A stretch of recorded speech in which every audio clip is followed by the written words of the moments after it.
सुप्रभातम। ज्ञान वैविध्य शिक्षा चैनल में आप सभी का स्वागत है।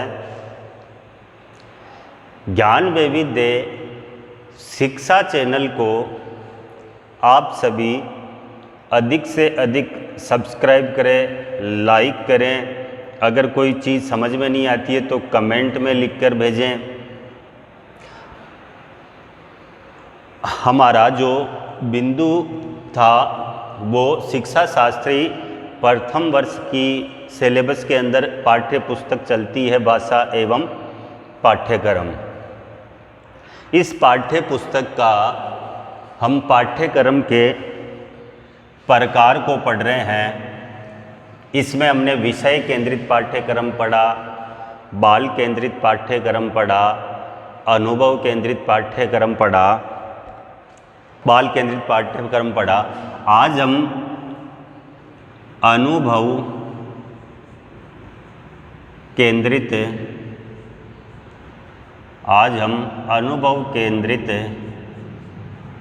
पाठ्यक्रम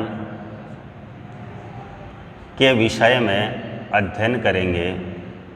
देखो, ये विभिन्न प्रकार के पाठ्यक्रम है जो भारत सरकार या संघीय सरकारों के द्वारा छात्रों के हित के लिए चलाए जाते हैं। इससे पहले जैसे हमने क्रिया केंद्रित पाठ्यक्रम पढ़ा था, उसमें हमने कि इसमें बालक की क्रियाओं को महत्व दिया जाता है। बाल केंद्रित पाठ्यक्रम में बालक की मानसिक स्थिति, उसकी रुचि, उसकी क्षमता, उसकी योग्यता को ध्यान में रखकर पाठ्यक्रम बनाया जाता है। आज हम अनुभव केंद्रित पाठ्यक्रम का अध्ययन करेंगे और अनुभव केंद्रित जो पाठ्यक्रम है इसका या इसकी खोज और जिज्ञासा पर आधारित है। भाई, अनुभव केंद्रित पाठ्यक्रम खोज एवं जिज्ञासा पर आधारित है कि आपकी क्या जिज्ञासा है, आपने नया क्या सीखा, नया क्या खोजा। तो जो अनुभव केंद्रित पाठ्यक्रम है वो छात्र की खोज एवं उस छात्र की जिज्ञासा के ऊपर आधारित है। इस पाठ्यक्रम के अनुसार बालक को अपने चारों ओर के वातावरण, सामाजिक जीवन, सामूहिक जीवन को समझने के लिए इस पाठ्यक्रम को सक्रिय रूप से समझना जरूरी है। भाई, बालक का जो वातावरण है, आसपास किस प्रकार का वातावरण है, बालक किस प्रकार के सामूहिक जीवन के अंदर निवास करता है, इन चीज़ों को बालक को सक्रिय रूप में समझना पड़ता है या उसके अंदर उसको भाग लेना पड़ता है, तभी वो अनुभव करेगा। भाई, बालक अगर समाज में रहेगा, किसी के साथ में रहेगा, सामूहिक जीवन यापन करेगा, तभी तो वह अनुभव करेगा कि सामूहिक रूप से रहते हैं तब क्या होता है, मेरे आसपास के वातावरण के अंदर क्या क्या चीज़ें हैं, मैं किस किस चीज़ को अनुभव कर रहा हूँ। अगर वो उनके अंदर भाग लेगा, रहकर देखेगा, तभी तो बालक अनुभव करेगा। और अनुभव करेगा तब ही बालक के अंदर जिज्ञासा बढ़ेगी कि मैंने इस चीज़ को अनुभव किया, ये किस प्रकार से हुई, ये क्यों होता है। तो अगर जिज्ञासा बढ़ेगी तो वो उस चीज़ की क्या करेगा, खोज करेगा। इसलिए अनुभव केंद्रित जो पाठ्यक्रम है वो खोज एवं जिज्ञासा के ऊपर आधारित है। इस प्रकार का पाठ्यक्रम पूर्णतः मनोवैज्ञानिक होता है। ये जो अनुभव केंद्रित पाठ्यक्रम होता है ये क्या होता है, पूर्ण रूप से मनोवैज्ञानिक पाठ्यक्रम होता है।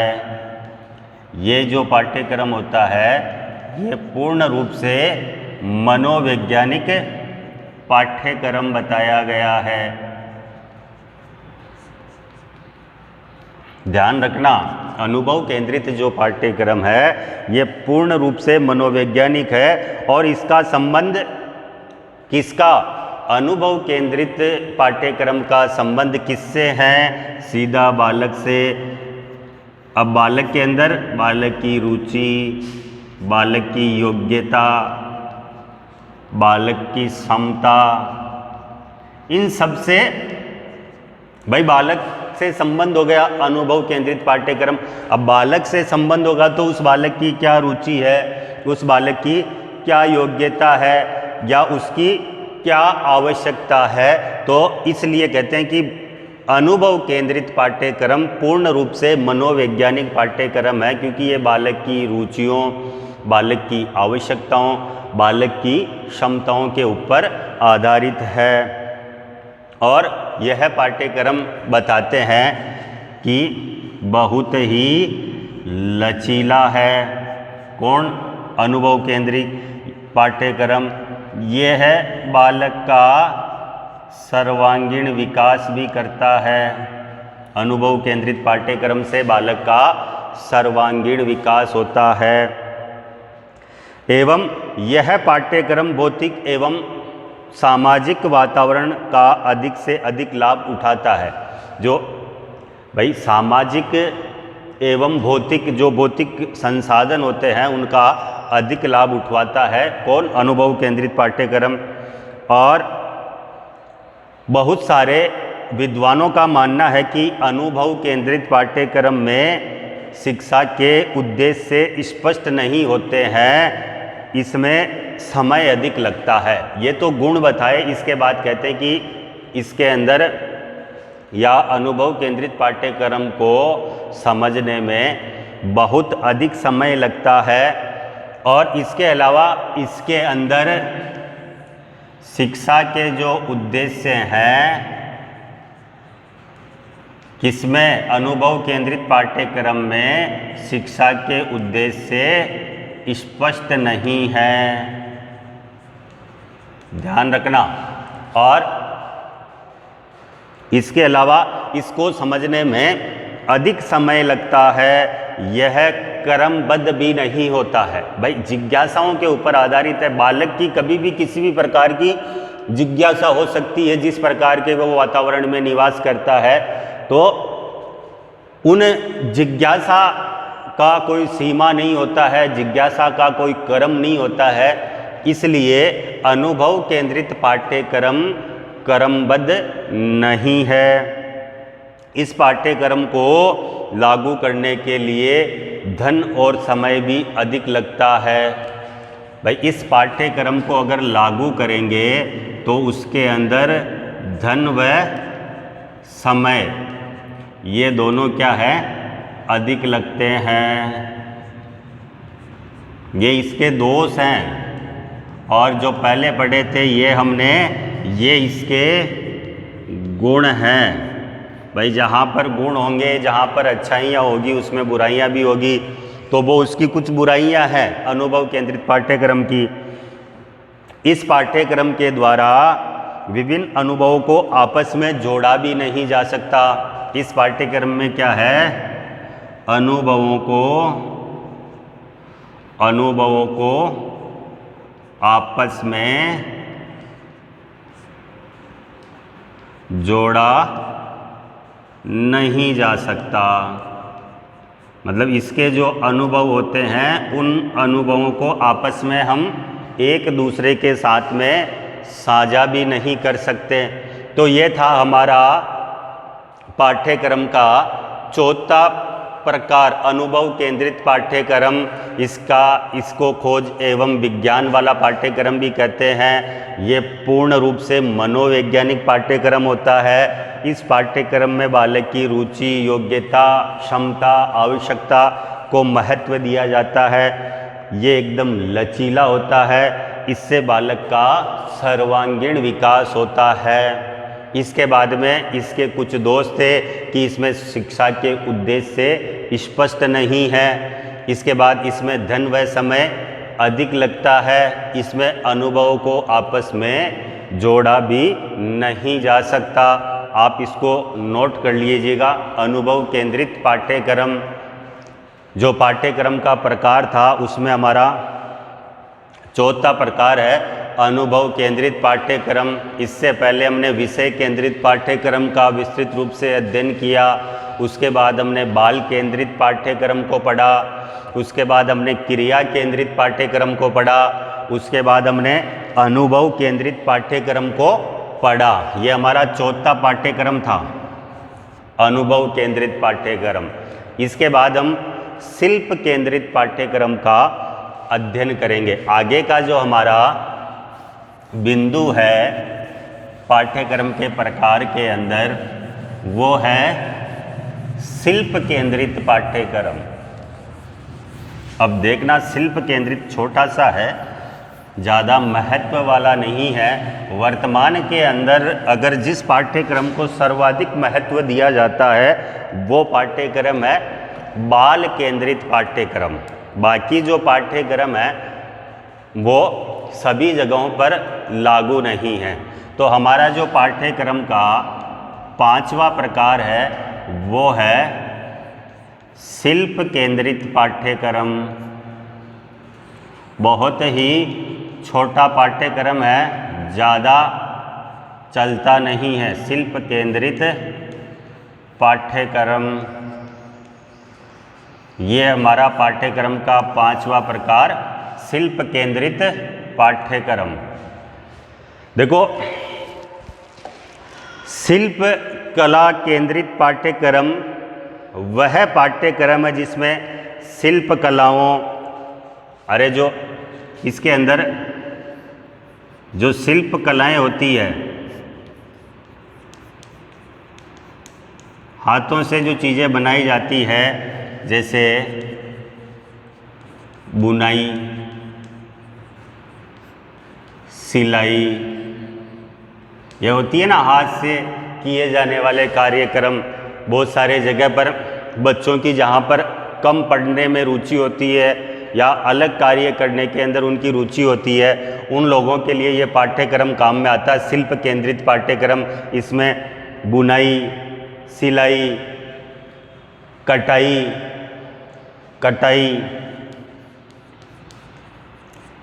चमड़े का काम, ये सब शिल्प काम है जो हाथ से किए जाते हैं। चमड़े का काम, लकड़ी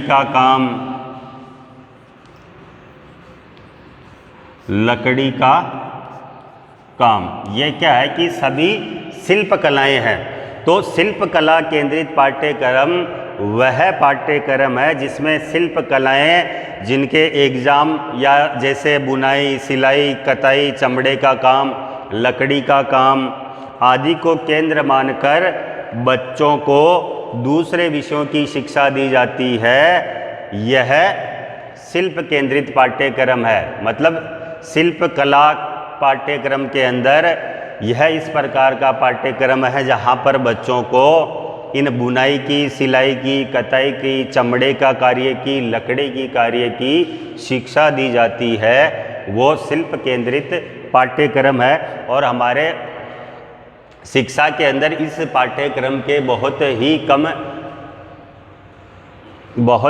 कम विद्यार्थी है इसके, और इसके जो सेंटर हैं जहाँ पर ये अध्ययन करवाया जाता है वैसे हर जगह मिल जाएंगे, लेकिन इतने छात्र नहीं मिलेंगे। तो ये था हमारा शिल्प केंद्रित पाठ्यक्रम। इसके बाद हम पढ़ेंगे कोर केंद्रित पाठ्यक्रम। नंबर 6 पे हमारा आएगा कोर केंद्रित पाठ्यक्रम। नंबर 6 इसमें आएगा कोर केंद्रित पाठ्यक्रम। यह हमारा है 6ठे नंबर का पाठ्यक्रम। हमने 5 पाठ्यक्रम पढ़ लिए। अब आता हमारा कोर केंद्रित पाठ्यक्रम।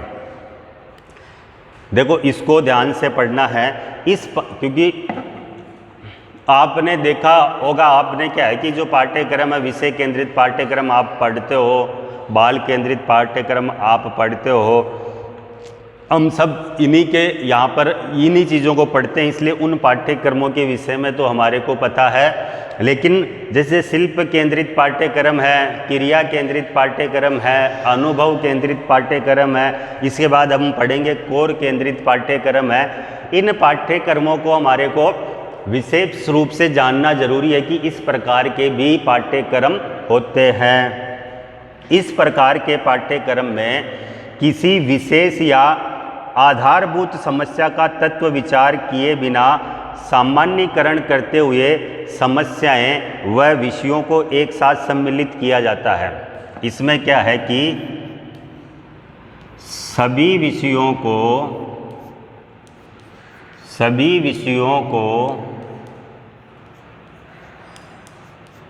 एक साथ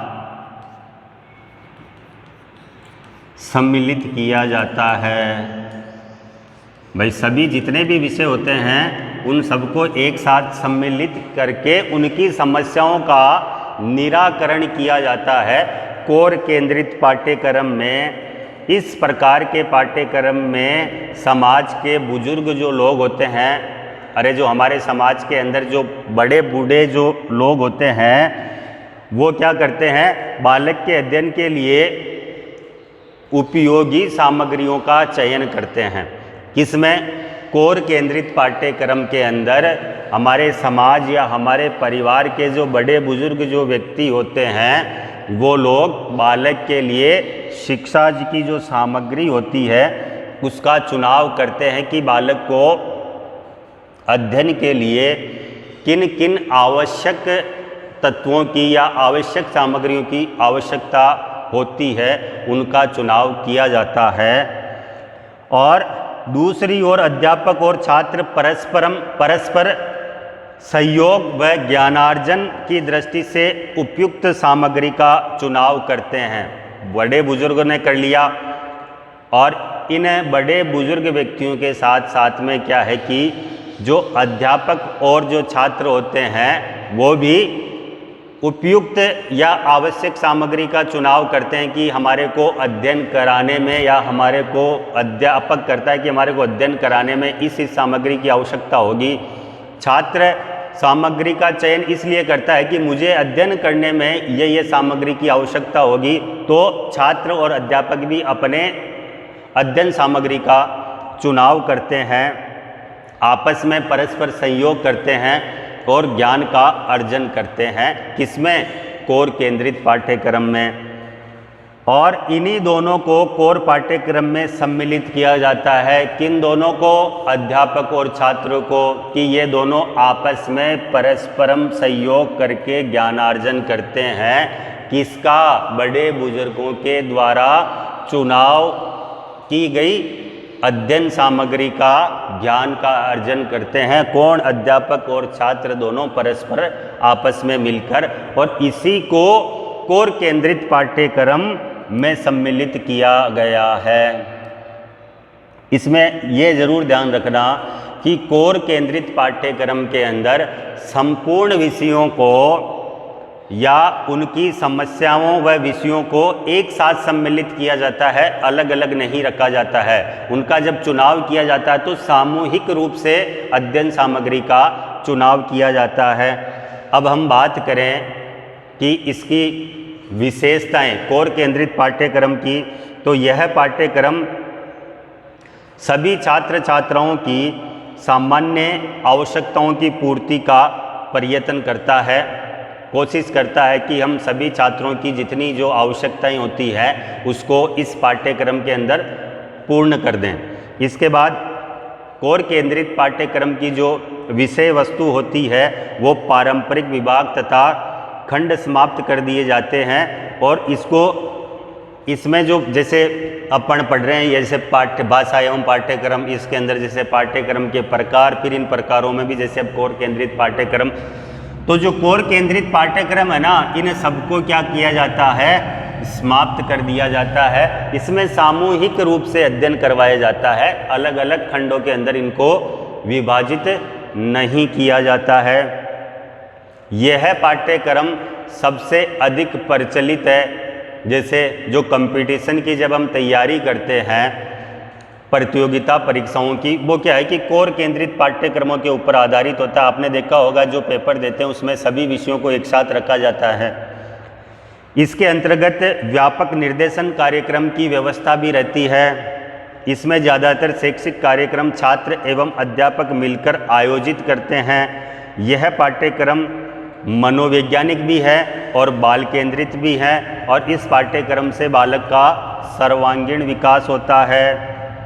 अगर हम बात करें कोर केंद्रित पाठ्यक्रम के दोषों की, तो गुडलैंड ने कोर पाठ्यक्रम की सीमाओं को दूर करने के बारे में मत प्रकट करते हुए कहा है कि 2 या 2 से ज़्यादा विषयों का सम्मिश्रण अध्यापक पर शिक्षण की आवश्यकताओं के भार को बढ़ाता है। ये सबसे बड़ा दोष माना है किसने? गुडलैंड ने, कि 2 या 2 से अधिक विषयों का अगर सम्मिश्रण कर लेते हैं हम, जैसे गणित को विज्ञान में मिला दिया, सामाजिक को भी मिला दिया, तो ये 3 पुस्तकों का सम्मिश्रण हो गया।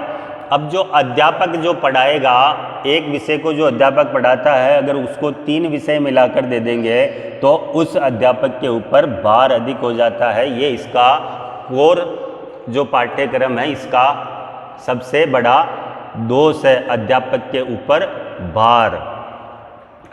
तथा प्राय सहयोगियों में मदद की अपेक्षा करता है। फिर वो अध्यापक क्या करता है कि अपने सहयोगी जो होते हैं अध्यापक, उनसे मदद की अपेक्षा करता है। माध्यमिक स्तर पर जहां पाठ्य वस्तु का स्तर एवं परिणाम बढ़ जाता है, कोर पाठ्यक्रम में कार्यान्वयन में विशेष कठिनाई होती है। ये थे हमारे कोर केंद्रित पाठ्यक्रम के दोष एवं गुण। हमने आज पढ़ा कोर केंद्रित पाठ्यक्रम, शिल्प पाठ्यक्रम। तो ये आज की कक्षा में हमने इन 3 पाठ्यक्रमों का अध्ययन किया। अनुभव केंद्रित पाठ्यक्रम, शिल्प केंद्रित पाठ्यक्रम, कोर केंद्रित पाठ्यक्रम। आज की क्लास में बस इतना ही। आगे के जो पाठ्यक्रम है वो आगे की क्लास में पढ़ाएंगे। तब तक के लिए नमस्कार, धन्यवाद।